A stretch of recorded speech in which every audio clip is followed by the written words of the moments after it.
everybody that is here in this season definitely raise their hand to be here in this season. And whether we know it or not, we are here to usher in a totally different earth. But in order for us to do that, like you mentioned, being prepared. And so when I think about it, you can't prepare when you don't know the roadmap. Right. And so if you don't know the roadmap, you got to at least know, okay, where am I? Right. Because it's a self navigation system. You can't know, where I'm going if I don't know where I am, or more importantly, if I don't know who I am.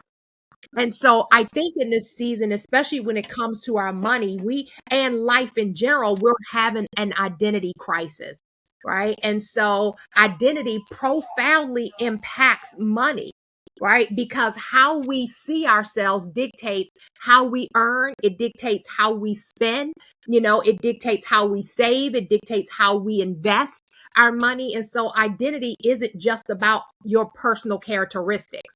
Right. And so it's about my beliefs. It's about my values. It's about my upbringing. It's about my subconsciousness, right? Programming that really shapes financial behavior. Right. And so we got to know what is our identity. And if looking at identity, if I had to put, an order or numbers to it, number one would really be self-worth dictates your net worth. How do I feel about myself? I remember years ago when I first started with my very first money coach, it's almost 30 years ago now. One of the things that, she said to me when she asked me, what is your net worth? I was like, I don't know what that is. What is she talking about?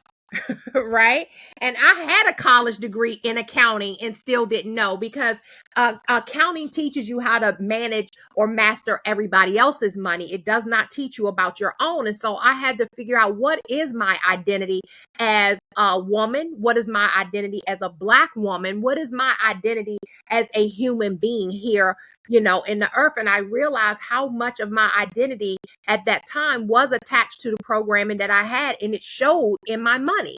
Right. I didn't have a net worth back then. I had a negative net worth. So I was like, look, I'm starting from the bottom. Matter of fact, I say negative because I had way more debt. My income to debt ratios were off, and so, but I realized I had to stop and ask myself, what do I really believe about money? Right. Because identity is so important. And so how you see yourself, it really dictates even your financial habits. You see people I used to say this all the time, a low self-esteem is one of the most expensive things to finance. And, would you say, Terri? Say that one more time for the people in the back. Yeah, a low self-esteem is one of the most expensive things to finance. When you don't Yeah. know who you are, you're pretending you drive cars you really can't afford to repair. So you calling Tyrone to come to your house to your car instead of taking it to the dealership, or you may buy too much house and you can't afford to do anything around the house. And so I write about a lot of this in my book.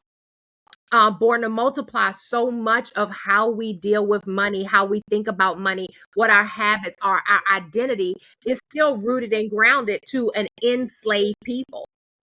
Oh, okay. All right. And we can't skate over that, right? Because in this season, and I know this is your heart, and I guess I can say I'm from your financial loins, right?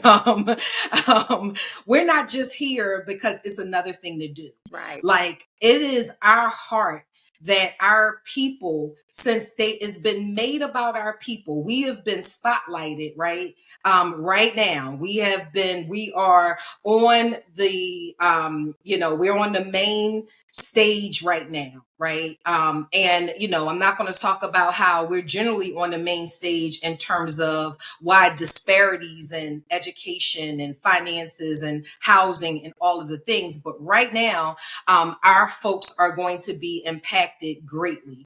And so, this morning I was on and I was talking about, we need to address our BS, and we need to address our belief systems, our backstory, and also our blind spots. You mentioned something that I think lends itself to belief systems. What are some limiting money habits and beliefs that you know to be inherited? Absolutely. Again, I talk about these things in the book, but because I want to make sure I get through all of my notes for identity. But when we have more month than money, right? And so when your shoe collection or your purse collection is more in value than what you have in the market investing in, no matter what asset class. If I own, more the collection of my shoes, all the Gucci's and all the red bottoms and all that other junk, depreciating items that we waste our money on, you have more in value in that than what you have and your money working for you in the market, whether it's the real estate market, the stock market, the commodities market, the crypto market. I don't care what asset class, the bond market, you choose cash equivalents. I don't care. Do you own more in shoes, the value of shoes, than what you own in assets? Right? My grandfather taught me growing up, if it's on your ass, it's not an asset. And so I always carried that thought, with me to make sure that I have something left over. But even that advice in 2025 doesn't work.